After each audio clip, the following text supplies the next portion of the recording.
All right, welcome back. Chapter 13. Moving right along. Chapter 13 is about persuasion. And we're going to talk about persuasive speech as well. So stay tuned. Let's jump right on in. If my screen will work for me. There it goes. All right. So, chapter 13, persuasion. Why do we persuade? What is the definition of persuasion? Why is persuasion so hard? We're going to talk about traditional views of persuasion as well as construction of a persuasive speech. All right. So, why do we persuade? Let's think about this. Many people are not comfortable with the prospect of persuasion because it seems like it's manipulation. It seems like you're trying to get someone to do what you want them to do. However, we need to embrace this. This is part of our everyday life. In fact, many of you in this class have tried to persuade someone within the last week. Give me the keys to the car, Mom and Dad. Or I need some money, Mom and Dad. Or hey, honey, why don't we go to the movies tonight? Or what do you want for dinner? I don't know. What would you like? I don't know. I was thinking maybe Chili's. Right? Persuasion. We're trying to get people to do what it is we want them to do. It's part of everyday life. Honestly, the equation for persuasion is super easy. We talked last class about informational speeches or informative speeches, basically giving facts. So a persuasive speech is basically information plus change in a free will setting equals persuasion. So why do we persuade? Well, literally, this man, Richard Perloff, wrote the book on persuasion. It's taught at many, many, many, many universities and colleges around the country. And he's the one that came up with that idea of information plus change equals persuasion. And while we think of persuasion as maybe manipulative, the reality is we do it every day.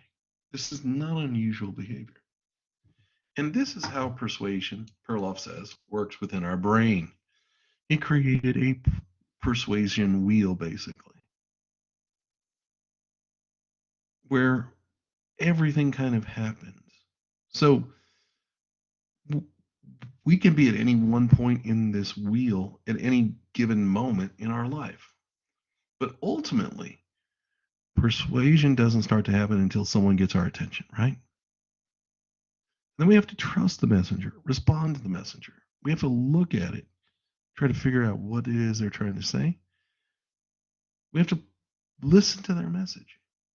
We have to look for social proof. Social proof is things out in the world. Does this make sense? We look for defaults, meaning other places where this might come into play. We have to feel that it is an important thing, scarcity. We have to find some sort of long-term benefit, reciprocity. And ultimately, we have to make the attention to change within us. That's honestly all that how that works. So a simple definition of persuasion is the process of creating, reinforcing, or changing people's beliefs or actions. Notice I didn't say brainwash someone or get them to change their mind completely. What I want you to think of is a bar graph. All right, bar graph. Across our page. All the way to the left is like -5, and all the way to the right is +5. +5 will always do something. -5, we will always do not do that thing, right? And the idea of persuasion is someone can move you through information and free will change as much as 3 places on that scale. That's really what persuasion is. It's not a wholesale change. It's not taking somebody from a -5, I'll never do this, to yes, I will always do this. It's more about a nudge. It's more about moving you to the center. It's about taking someone who says, I'll never do this to, maybe I need to think about this some more. No, it doesn't mean that they're going to change their mind completely, but they're at least being open minded. It's about taking somebody who's open minded and moving them 3 places to say, you know what?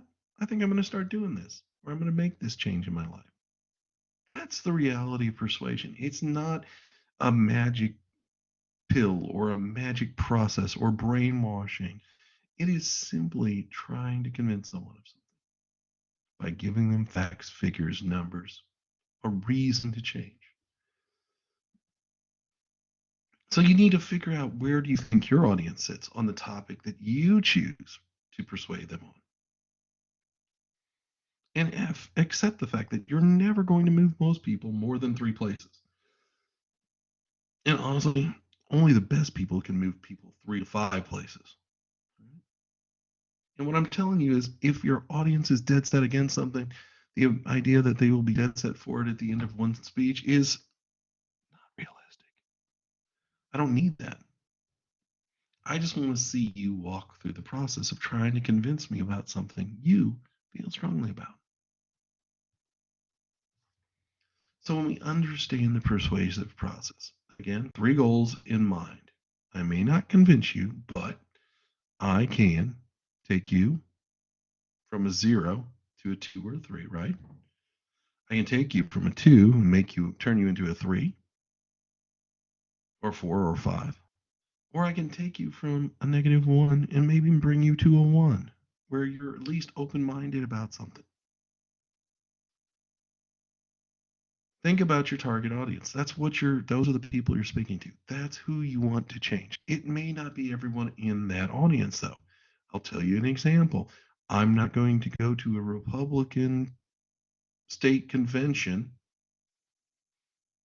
and try to convince people that universal health care is a great thing and we all need it, and expect to move everyone over to saying, yeah, you're right. We need universal health care. It wouldn't be a realistic expectation, because you're speaking to an audience who's dead set against something. And if they're dead set against it, you'll never move them to a positive in one speech. So, meaning, I would try to find certain members of that audience that I could move to a more positive, receptive spot. Maybe that they'll listen to me. Maybe that they might want to think about what it is I'm saying, and maybe make change in their life. Again, target audience is not necessarily your whole audience. It's people you believe you can change. So when you think about and try to understand this concept of persuasion, you have to give them as much information as possible. You also need to know as much information about your audience as possible. How much do they know? How intelligent are they? What is their opinions or attitudes? You have to figure out, a persuasion speech is a think and do speech, meaning I think something and then I might do something. I'm never going to stop littering until I think about it and say, hey, it's not right to litter. It makes for a dirty world for everyone. It's not fair. And then suddenly I make a change, right? I'm not going to start, I'm not going to stop smoking unless, by the way, I don't smoke, but I'm not going to stop smoking if I'm a smoker by just simply saying one day, oh, you know what, I'm going to stop smoking. No, it's something I've been thinking about and turned it into a do. Remember what I said earlier about positivity? It is difficult to argue for a negative. Usually you need to think about your language and make it positive. You're for something rather than against something. You may be for the repeal of a bill, which means for a bill to go away, but you don't want to say I'm against this bill. You want to talk about positives. You want to say I'm pro-choice or pro-life, not I'm anti-abortion or anti, you know, you know, don't be anti, please. Because when you start to turn anti, you start to shut off an audience because people don't want to hear negativity. We hear enough of it in the world we live in, right? One of the biggest things about persuasion is you need to phrase your thesis as clearly and reasonably specific as possible. It needs to make sense for your audience. If it doesn't, you'll lose them at the very beginning. When we think about persuasion, it is truly a simple thing. Giving information with the free will aspect of change. That's persuasion. Now, the book defines it as a symbolic process by which communicators try to convince other people to change their attitudes or behavior regarding an issue through the transmission of a message in an atmosphere of free choice. A lot more words to say the same thing, right? But the definition emphasizes certain things. The audience has to have free will. Otherwise, it's called coercion.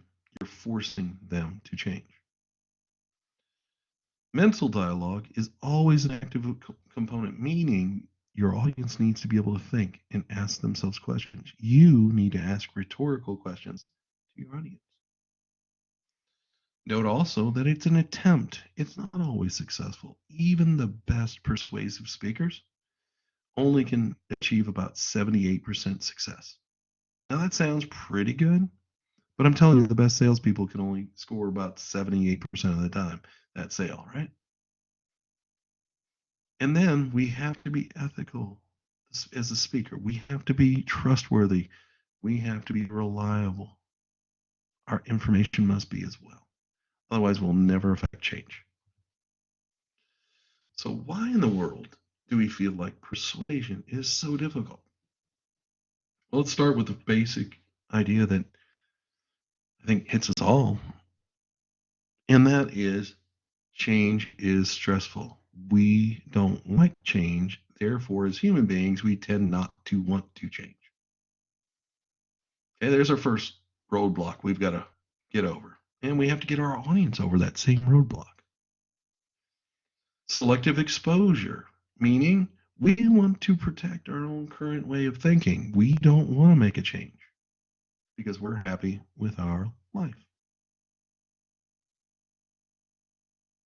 The theory of cognitive dissonance means when people are confronted with conflicting information or different viewpoints and reach a state of comfort, then they want to relieve it. Meaning, we have to get those people, nudge them with good information, with a positive message, and a positive benefit for them, and then suddenly they will want to make a change.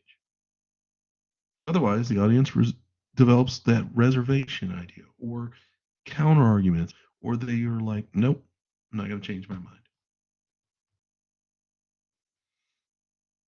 Now, we have some solutions to kind of offset that difficulty of persuasion.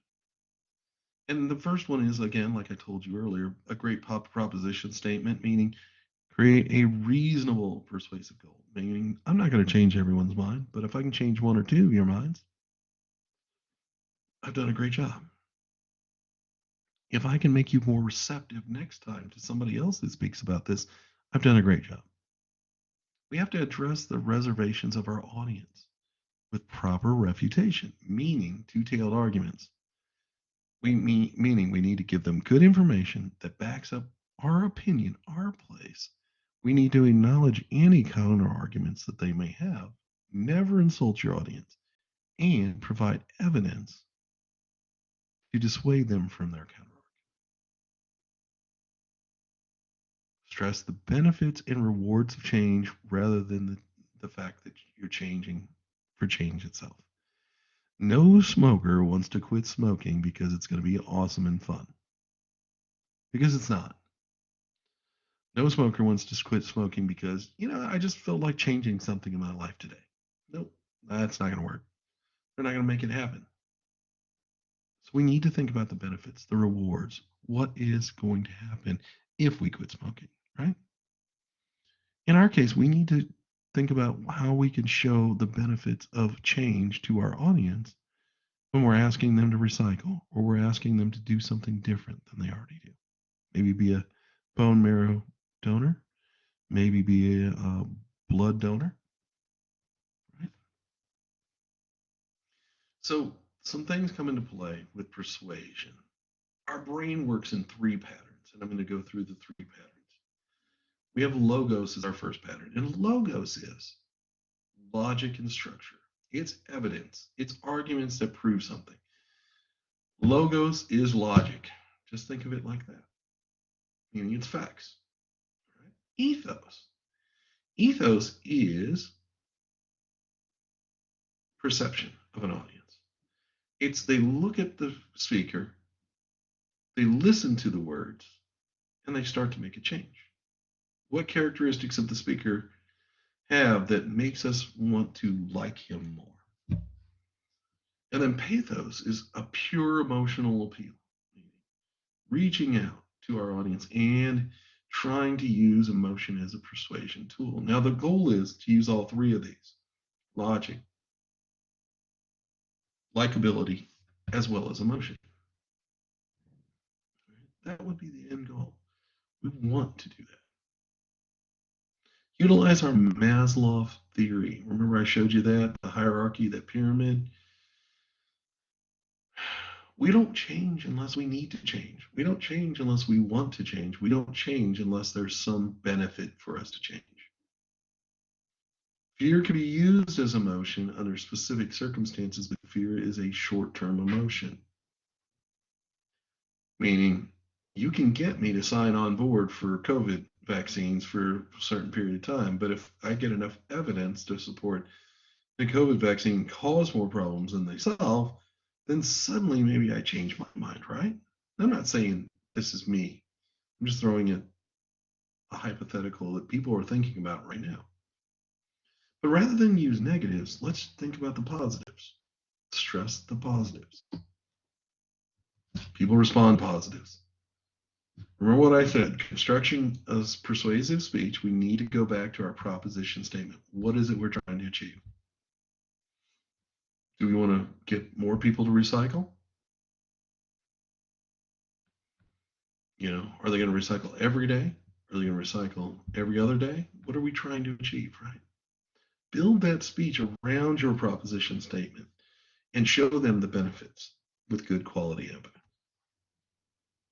So I'm going to go through some of the proposition statements or claims, they've also been called in the book,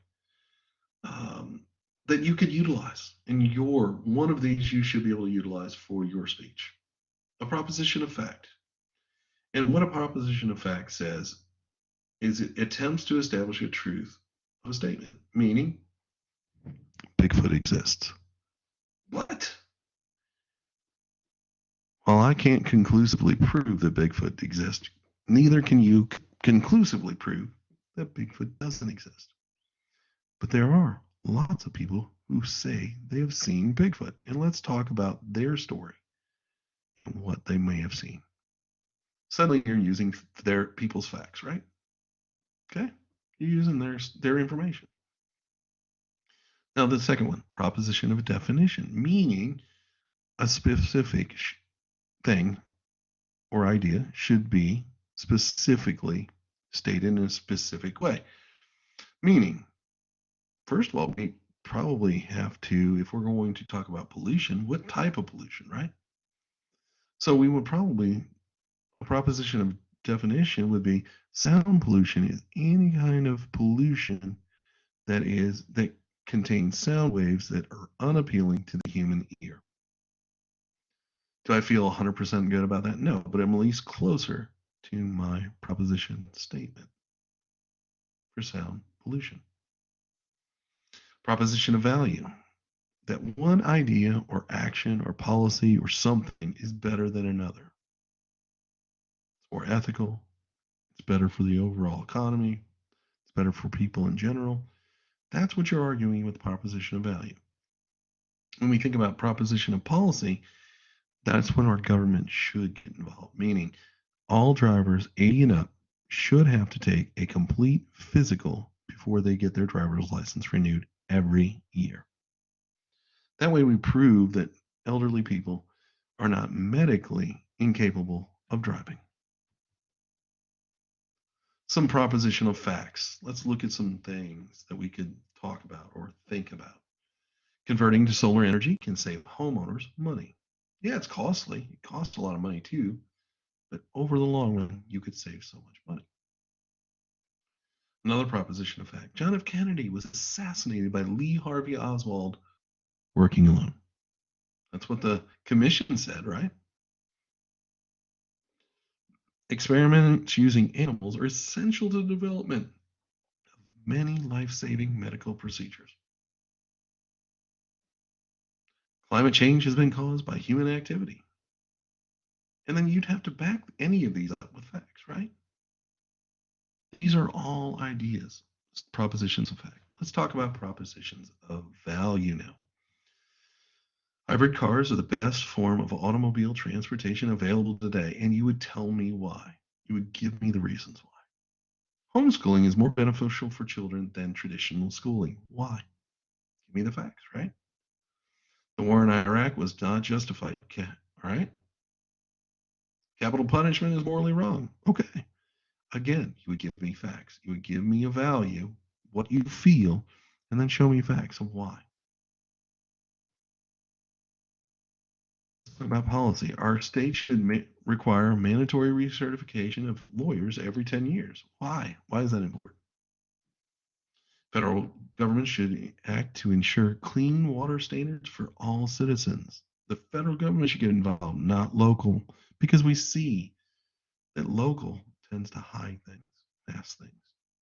We can show the facts, show the stories behind it. Okay?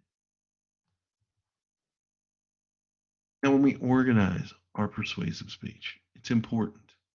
So, if we're organizing for proposition of value, you want to define your value first and support with 2 to 4 arguments, probably 2 to 3, honestly.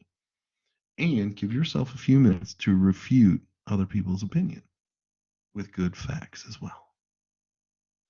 For proposition of fact, you're going to, again, do topical with 2, probably 3 arguments. Use your strongest argument last. Proposition of policy, think about problem solution or problem cause solution. Here, we talked about a little bit about that before, and the book talks about it as well. Useful structure is Monroe's motivated sequence, as I mentioned earlier. You have to get their attention, show them the need, show them a solution, satisfaction, get them to visualize it, and then they will act on it. It's as easy as that to change people's opinion. The audience must always find your evidence is credible. If they don't, you'll never persuade anyone. The audience also should perceive it as a new thing, a new idea, or a new argument that they haven't heard before. Because if they think they've dealt with it, they tune you out. The evidence must be cited in context while you're giving your speech. You must tell us where you got the information from, keep it relevant and up to date. And of course, visual aids may help you with that. Right? Visual aids can be useful to show some of your facts. So, in conclusion, embrace persuasion as a daily part of life and necessary for relationships. In your persuasion topic, make sure it's something you're committed to in your life, something that you can easily tell others about, know where to go to get information, and can help change their life. Phrase your proposition statement carefully and reasonably. Include ethos, logos, and pathos in your argument, in your statement, in your persuasion. Use news cited and credible evidence because the audience needs truth and evidence. Okay? That's it. Practice makes perfect. Literally, a persuasive speech is nothing more than an informative speech with a call to action, meaning showing them why they need to make change in their life. That's as easy as that. It doesn't get much easier than that. Our next lesson will be 14. I probably won't get that recorded until next week. So if you are watching that, just look and see if the recording's out there. So thank you very much again. Little Lucy over there was barking in her sleep. So she says good night, and I'll see you next time.